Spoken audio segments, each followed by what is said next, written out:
Le journal présenté par Christophe Lamar. Bonjour Christophe. Bonjour Dimitri, bonjour à tous. C'est une révolution pour l'Église catholique de France. C'était aussi une recommandation de la commission d'enquête sur les abus sexuels. Prêtres, évêques ou clercs, tous devront désormais répondre devant un tribunal pénal canonique. Ce tribunal interne à l'Église ne se substitue pas à la justice civile. Il a été inauguré hier au siège de la Conférence des évêques de France. Reportage Louise Salé. La cérémonie d'inauguration commence par une messe. Parmi les fidèles, 8 prêtres et 5 laïcs, tous bénévoles. Ils constituent le nouveau tribunal. Chacun d'entre eux est appelé par Monseigneur de Moulin-Beaufort, président des évêques, pour prêter serment. Madame Laurence de Valbray. Moi, Laurence de Valbray, juge. Je jure de remplir fidèlement la charge qui m'est confiée. Que Dieu me soit en aide et des saints évangiles que je touche de ma main. Ces juges, présidés par un vicaire, peuvent désormais prononcer des peines d'exclusion de l'Église, allant jusqu'à l'interdiction de donner ou bien de recevoir des sacrements. Chaque affaire peut être signalée par des fidèles directement au promoteur de justice, une sorte de procureur. Ambroise Laurent est secrétaire général adjoint à la Conférence des évêques. Ça va éloigner toutes les affaires des diocèses. Et donc c'est ce qu'on appelle le dépaysement et c'est une garantie supplémentaire d'indépendance. Mais Rome garde la main sur le plus sensible. Les violences sexuelles sur mineurs continueront à être jugées au Vatican. Un reportage au siège de la Conférence des évêques de France. Louise Salé est entrée en fonction de ce tribunal national début janvier prochain. Nicolas Sarkozy, droit dans ses bottes hier à l'ouverture de son procès en appel dans l'affaire dite des écoutes téléphoniques. Justement, le contenu des coups de fil entre l'ancien président et son avocat seront diffusés aujourd'hui pour la première fois. L'ex-chef d'État comparé avec 2 autres prévenus, son ancien avocat, donc maître Thierry Herzog, et l'ancien magistrat Gilbert Azibert. En première instance, ils ont écopé tous les 3 d'1 an de prison ferme et à la barre hier, Nicolas Sarkozy a continué de clamer son innocence. Compte rendu d'audience, Clément Barguin. Je n'ai jamais corrompu qui que ce soit, affirme Nicolas Sarkozy, costume et cravate sombre sur chemise blanche. À la barre, l'ancien chef de l'État conteste sa culpabilité et sa peine de première instance. Quand on est innocent, on est indigné. Je viens ici défendre mon honneur qui a été bafoué dans des conditions invraisemblables. Je viens convaincre la Cour que je n'ai rien fait, martèle Nicolas Sarkozy devant une salle d'audience bondée. Le 1er mars 2021, l'ancien président avait été condamné à 3 ans de prison, dont 1 ferme pour corruption et trafic d'influence. Balayant tous les aspects du dossier, il dénonce une enquête à charge. Où sont les preuves, demande l'ancien chef de l'État à la barre. À noter que contrairement au procès de première instance, les enregistrements des fameuses écoutes devraient être diffusés. Je m'expliquerai sur chacune d'elles, assure Nicolas Sarkozy. Clément Barguin. 7h04 sur Europe 1 à l'Assemblée nationale. Ouverture des débats hier sur les énergies renouvelables. La majorité met le cap à gauche pour faire passer son texte. Un projet de loi examiné dans un contexte particulier des réacteurs nucléaires dont la maintenance s'éternise, laissant planer la menace de délestage cet hiver. En attendant, l'exécutif mise sur le solaire et l'éolien pour diversifier et soutenir la production. Objectif, multiplier par 10 l'énergie produite par les panneaux photovoltaïques et déployer 50 parcs éoliens en mer. Cette fois, Alexandre Chauveau, le gouvernement compte sur la gauche et les écologistes. Oui, car 149.3, l'exécutif cherche le plus de compromis possible. Agnès Pannier-Runacher, ministre de la Transition énergétique. Je suis confiante sur le fait que de gauche à droite dans cet hémicycle, parmi les nombreuses bonnes volontés qui y siègent, nous saurons aussi nous accorder sur l'essentiel. Le gouvernement a notamment accepté, comme le souhaitaient les Verts, d'utiliser au maximum les zones déjà artificialisées pour installer des panneaux solaires, comme les toitures ou les parkings. À droite, les députés RN issus de territoires ruraux ne voteront pas le texte, tout comme une partie des Républicains qui exigent notamment l'éloignement des éoliennes en mer à plus de 40 km des côtes.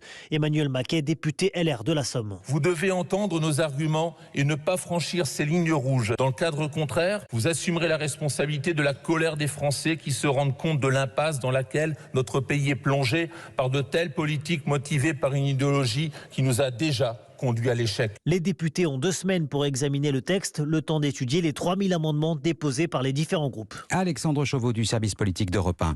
En Belgique, premier coup de théâtre à l'ouverture du procès des attentats de Bruxelles. Ces attaques djihadistes avaient fait 32 morts et plusieurs centaines de blessés en 2016. 9 hommes sont jugés, dont le français Salah Abdeslam, mais aussi le belgeo-marocain Mohamed Abrini. Celui que l'on surnomme l'homme au chapeau s'est fait remarquer d'emblée. Il a dénoncé ses conditions de transfert vers le palais de justice. Laura Van Lerberg, correspondante d'Europe 1 à Bruxelles. Debout en colère, Mohamed Abrini s'adresse à la présidente de la Cour. On nous humilie, dit-il. Chaque matin, on est mis à nu, les yeux bandés, de la musique satanique dans les oreilles. Il faut que ça change, conclut-il. Il menace de ne répondre à aucune question si les conditions de son transfert de la prison jusqu'au procès ne sont pas allégées. L'un des avocats de la défense, Maître Gultaslar. Les accusés, dans ces conditions, ne souhaiteraient pas continuer les débats. C'est pas du tout du chantage, c'est juste pour souligner une réalité. Pour Maître Lys, avocat de victime, c'est un discours difficile à entendre. Je crois qu'on peut imaginer qu'effectivement les conditions de détention sont difficiles. Maintenant, ce n'est pas une raison pour essayer de prendre le procès en otage. Et pour cause, certains avocats de la défense veulent déjà une suspension du procès si ces conditions de transfert ne s'améliorent pas. Laura Van Lerberg, correspondante d'Europe 1 à Bruxelles. La guerre en Ukraine avec une nouvelle attaque de drone. Ça cible un aérodrome russe de la région de Koursk, à proximité de la frontière. Pas plus d'éléments pour l'instant. Moscou accuse une nouvelle fois Kiev d'être à l'origine de cette attaque. Une guerre qui inquiète plus que jamais les voisins de la Russie, à commencer par la petite Estonie. Le petit État qui partage des frontières communes avec le grand voisin russe est persuadé d'être la prochaine cible de Moscou. Il réarme dans l'urgence et multiplie son budget défense par 2. Oubliez l'inflation à 25%, l'électricité hors de prix et la pauvreté galopante. La crainte d'une invasion dilue les difficultés du quotidien. Reportage de l'envoyé spécial d'Europe 1 à Tallinn, William Molinier. Aucune grève ou manifestation contre ses orientations budgétaires. Le pays fait bloc, ce qui n'a pas surpris Guetter, une jeune Estonienne engagée dans l'armée. Ça fait des années qu'on a ce pays à côté de nous et en fait on était sous l'occupation, donc on sait ce que c'est. On a toujours dit qu'il y avait un danger juste à côté, donc nous, on n'est pas vraiment surpris ce qui se passe. La société tout entière est traversée par la menace du voisin russe. Dans les campagnes, ce commandant de district prépare les civils à bas bruit. Les civils nous aident, ils nous donnent à manger, mais aussi des médicaments. Et si nous étions en difficulté, ils pourraient nous cacher dans leur maison. Ils sont là pour nous et nous soutiennent. Avec seulement 6 000 militaire, l'Estonie sait qu'elle doit sa survie à l'OTAN, décrypte une source diplomatique. Mais la voix de la France entre fermeté et dialogue avec Vladimir Poutine peine à être comprise, raison pour laquelle, selon nos informations, une visite française de haut niveau est en discussion pour apporter dans les prochaines semaines un message politique de soutien aux Estoniens.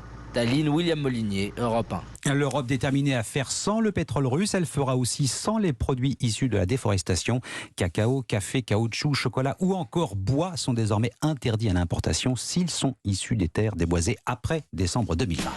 La Coupe du Monde de la FIFA, Qatar 2022, Europe 1, radio officielle. Et oui, Europe 1, partenaire de la Coupe du Monde au Qatar. On a retrouvé le grand Brésil hier soir. La victoire 4-1 contre la Corée du Sud, première mi-temps exceptionnelle avec Neymar. Le Parisien a joué et marqué sur pénalty, 76e but en sélection à une unité du record de Pelé.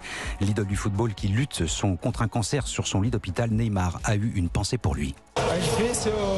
C'est vraiment difficile de parler de ce moment pour Pelé. On lui souhaite le meilleur, vraiment. On espère qu'il va se rétablir le plus rapidement possible. J'espère qu'il a apprécié le score et cette victoire.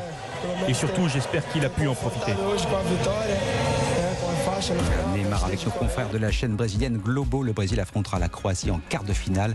Les Croates qui ont eu besoin d'aller jusqu'à la séance des tirs au but pour se qualifier aux dépens du Japon. Oui, il reste 2 huitièmes à jouer aujourd'hui, donc Maroc-Espagne, Portugal, Suisse, et ce sera évidemment à vivre sur Europe 1, radio officielle de la Coupe du Monde. Merci Christophe Lamar.